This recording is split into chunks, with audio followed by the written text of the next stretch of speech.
सभी को जय श्री कृष्णा। स्वागत है आपका संस्कार कथा चित्रण में, जहां हम सुनते हैं भगवान श्री विष्णु की महिमा और कार्तिक मास के पावन अध्यायों की अद्भुत कथाएं।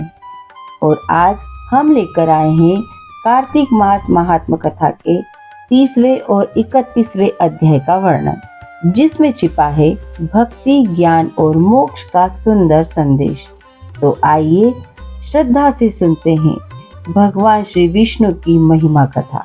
बोलिए विष्णु भगवान की जय। 30वां अध्याय प्रारंभ। कार्तिक मास की कथा करती भव से पार। 30वां अध्याय लिखूं, हुई हरि कृपा अपार। भगवान कृष्ण ने कहा, हे प्रिय, नारद जी के वचन सुनकर महाराजा पृथु बड़े विस्मित हुए। अंत में उन्होंने नारद जी का पूजन करके उनको विदा किया।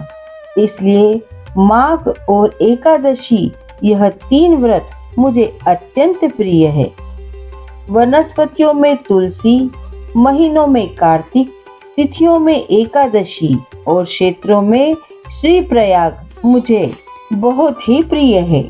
जो प्राणी जितेंद्रिय होकर उनका सेवन करता है, वह यज्ञ करने वाले मनुष्य से भी अधिक प्रिय लगता है।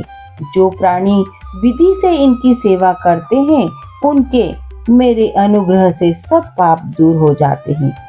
भगवान कृष्ण के वचन सुनकर श्री सत्यभामा ने कहा, हे नाथ, आपने यह बात बड़ी ही आश्चर्यजनक कही कि दूसरे के लिए पुण्य के फल से कलह की मुक्ति हो गई।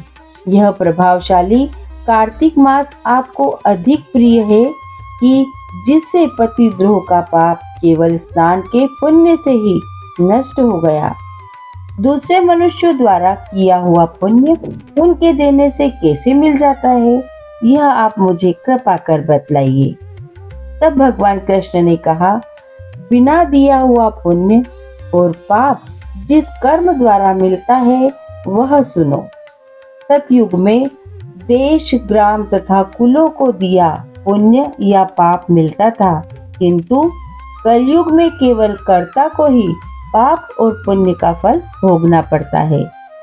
संसर्ग न करने पर भी वह व्यवस्था की गई और संसर्ग से जैसे पाप व पुण्य दोनों को मिलते हैं, उसकी व्यवस्था को भी सुनो। पढ़ाना, यज्ञ करना, एक साथ भोजन करने से पाप पुण्य का आधा फल मिलता है। एक आसन पर बैठने तथा सवारी पर चढ़ने से, श्वास के आने जाने से पुण्य व पाप का चौथा भाग प्राणी मात्र को मिलता है। स्पर्श करने, भोजन करने और दूसरे की स्तुति करने से पुण्य और पाप का छठा भाग मिलता है। दर्शन करने, सुनने तथा ध्यान करने से मनुष्य को पुण्य और पाप का 10वां अंश मिलता है। दूसरे की निंदा, चुगली और धिक्कार करने से उसका 7वां भाग मिलता है। पुण्य करने वाले मनुष्य की जो कोई सेवा करता है, वह सेवा का भाग लेता है और अपना पुण्य उसे देता है। नौकर और शिष्य के अतिरिक्त जो मनुष्य दूसरे से सेवा करवा कर उसे पैसे नहीं देता, तो वह सेवक उसके पुण्य का भाग ही होता है। भक्ति में बैठे हुए भोजन करने वालों की पत्तल व्यक्ति लांघता है, वह उसे जिसकी पत्तल उसने लांघी है, अपने पुण्य का छठा भाग दे देता है। स्नान तथा ध्यान आदि करते हुए मनुष्य से जो व्यक्ति बातचीत करता है या उसे स्पर्श करता है, वह अपने पुण्य का 6वां भाग दे डालता है। जो मनुष्य धर्म के काम के लिए दूसरों से धन मांगता है, पुण्य का भागी होता है। ठीक उसी तरह जिस तरह की दान करने वाला पुण्य का भागी होता है। जो मनुष्य धर्म का उपदेश करता है और उसके पश्चात श्रोता से याचना करता है, वह अपने पुण्य का 6वां भाग उसे दे देता है। जो मनुष्य दूसरों का धन चुराकर उससे धर्म करता है, वह चोरी का फल भोगता है और शीघ्र ही निर्धन हो जाता है। और जिसका धन चुराता है वह पुण्य का भागी होता है। बिना ऋण के उतारे जो मनुष्य मर जाते हैं उनको ऋण देने वाले सज्जन पुण्य के भागी होते हैं। शिक्षा देने वाला, सलाह देने वाला, सामग्री को जुटाने वाला तथा प्रेरणा देने वाला यह पाप और पुण्य के छठे भाग को प्राप्त करते हैं। राजा प्रजा के पाप पुण्य के षष्ठांश का भोगी होता है। गुरु शिष्यों का, पति पत्नी का, पिता पुत्र का, स्त्री पति के लिए पुण्य का छठा भाग पाती है। पति को खुश करने वाली आज्ञाकारी स्त्री पति के लिए पुण्य का आधा भाग ले लेती है। जो पुण्यात्मा पराये लोगों को दान करते हैं वह उनके पुण्य का छठा भाग प्राप्त करते हैं। जीविका देने वाला मनुष्य जीविका ग्रहण करने वाले मनुष्य के पुण्य के छठे भाग को प्राप्त करता है। इस प्रकार दूसरों के लिए पुण्य अथवा पाप बिना दिए भी दूसरे को मिल सकते हैं, किंतु यह नियम जो कि मैंने बतलाए हैं कलयुग में लागू नहीं होते। कलयुग में तो एकमात्र कर्ता को ही अपने पाप व पुण्य भोगने पड़ते हैं। इस संबंध में एक बड़ा पुराना इतिहास जो कि पवित्र भी है और बुद्धि का देने वाला भी कहलाता है। ध्यान पूर्वक सुनो। बोलिए विष्णु भगवान की जय। 31वां अध्याय प्रारंभ। कार्तिक मास महात्म का यह 31वां अध्याय बतलाया भगवान ने प्रभु स्मरण का सरल उपाय। भगवान श्री कृष्ण बोले, प्राचीन काल में उज्जैन में एक महापापी और दुरात्मा धनेश्वर नामक ब्राह्मण रहता था। वह रस, चमड़ा और कंबल आदि का व्यापार करता था। वह वेश्यागामी और मद्यपान आदि बुरे कर्म करता था। क्योंकि वह रात दिन पाप में रत रहता था, इसलिए वह व्यापार में नगर नगर घूमता था। एक दिन महिष्मतिपुरी जो राजा महिष ने बसाई थी, इसलिए वह राजा के नाम से ही विख्यात थी। उस नगरी के पास ही पाप नाशिनी पुण्यकारिणी भगवती नर्मदा बहती थी। उस नदी के किनारे देश देशांतर से आए यात्री कार्तिक व्रत करने को कुछ दिन के लिए ठहरा करते थे। उन कार्तिक व्रत करने वाले प्राणियों को वहां ठहरा कर वह दुष्ट धनेश्वर भी इधर उधर घूमता हुआ 1 मास के लिए वहां ठहर गया। अपने माल को बेचता हुआ वह नर्मदा नदी के तट पर घूमता हुआ ब्राह्मणों को देव पूजा रत देखता था।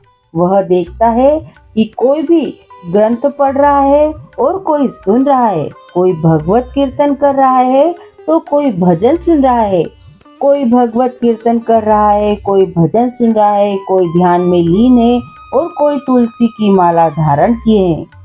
बस इसी तरह वह भगवत भक्तों के बीच में रहा और वैष्णवों के दर्शन करता रहा, उनको स्पर्श करता रहा, उनसे वार्तालाप करता रहा। वह कार्तिक के व्रत की उद्यापन विधि तथा जागरण को भी देखता रहा। उसने पूर्णमासी के व्रत को भी देखा कि व्रती ब्राह्मणों तथा गौओं को भोजन करा रहे हैं, उनको दक्षिणा आदि भी दे रहे हैं। उसने नित्य व्रती भगवान शंकर की प्रसन्नता के लिए होती दीपमाला भी देखी। त्रिपुर नामक राक्षस के तीनों पुर को शंकर जी ने इसी तिथि को जलाया था, इसलिए शिव जी के भक्त इस तिथि को दीप उत्सव मनाते हैं। जो मनुष्य मुझ में शंकर जी में अंतर मानता है उसकी सारी क्रियाएं निष्फल हो जाती है। धनेश्वर वहां की पूजा विधि देखता हुआ इधर उधर घूम रहा था कि उसे काले सर्प ने काट लिया। वह भूमि पर गिर पड़ा। उसकी यह दशा देखकर वहां के दयालु भक्तों ने उसे चारों ओर से घेर लिया और उसके मुंह पर तुलसी दल मिश्रित जल के छींटे देने लगे। जब उसके प्राण निकले तो यम के दूत उसे बांधकर कोड़ों से मारते हुए यमपुरी को ले गए। उसे देख चित्रगुप्त ने यम से कहा, इसने बाल्यकाल से लेकर आज तक बुरे काम किए, इसके जीवन में पुण्य तो लेश मात्र भी नहीं दिखाई देता। यदि मैं पूरा 1 वर्ष आपको सुनाता रहूं तो इसके पापों की सूची समाप्त नहीं होगी। यह महापापी है, अतः इसको एक कल्प तक घोर नरक में डालना चाहिए। चित्रगुप्त की बात सुनकर यमराज ने बड़े क्रोध में आकर उसे कालनेमी के समान भयंकर रूप दिखाते हुए अपने अनुचरों को आज्ञा देकर कहा, हे प्रेत सेनापतियों, इस दुष्ट को मुद्गरों से मारते हुए कुंभीपाक नरक में डाल दो। सेनापति ने मुद्गरों से उनका सिर फोड़ते हुए कुंभीपाक नरक में ले जाकर खोलते हुए तेल के कढ़ाव में डाल दिया। प्रेत सेनापतियों ने उसे ज्यों ही तेल के कढ़ाव में फेंका तो लपलपाती हुई आग अपने आप ठंडी हो गई, जैसे कि प्रहलाद को अग्नि में डालने से वह ठंडी हो गई थी। यह विचित्र घटना देख के प्रेत सेनापतियों ने यमराज के पास आकर सब हाल कहा। यमराज भी आश्चर्यचकित हो धनेश्वर को अपने पास बुलाकर स्थिति पर विचार करने लगे। उसी समय नारायण नारायण का कीर्तन करते हुए देवर्षि नारद जी वहां आ पहुंचे और यमराज से कहने लगे, हे यमराज, यह ब्राह्मण नरक में डालने योग्य नहीं है, क्योंकि इसने अंत समय में कुछ शुभ कर्म किए हैं जो कि नरक यातना को नष्ट करने वाले हैं। जो लोग भगवत भक्त का दर्शन करते हैं, उनसे वार्तालाप करते हैं, उनका स्पर्श करते हैं, चाहे उन्होंने कोई भी पुण्य कर्म न किया हो, सहज में ही स्वर्ग के अधिकारी हो जाते हैं। अतः धनेश्वर भी पुण्यात्माओं के संग व स्पर्श से स्वर्ग का अधिकारी हो गया है। अतः यह पुण्यात्मा है, इसे यक्ष योनि दो और इसे केवल पाप भोग करने वाले नरक दिखा दो। भगवान कृष्ण ने कहा, जब नारद जी ऐसा कहकर चले गए तो धनेश्वर को पुण्यात्मा समझते हुए यमराज ने दूतों को उसे नरक दिखाने की आज्ञा दी। बोलिए विष्णु भगवान की जय। तो मित्रों, यह था कार्तिक मास महात्म कथा का 30वां और 31वां अध्याय का वर्णन। यदि आपको यह कथा अच्छी लगी हो तो वीडियो को लाइक करें, शेयर करें और अपने संस्कार कथा चित्रण चैनल को सब्सक्राइब करें और बेल आइकन अवश्य दबाएं ताकि अगली कथा आपको मिल सके। धन्यवाद। जय श्री कृष्ण।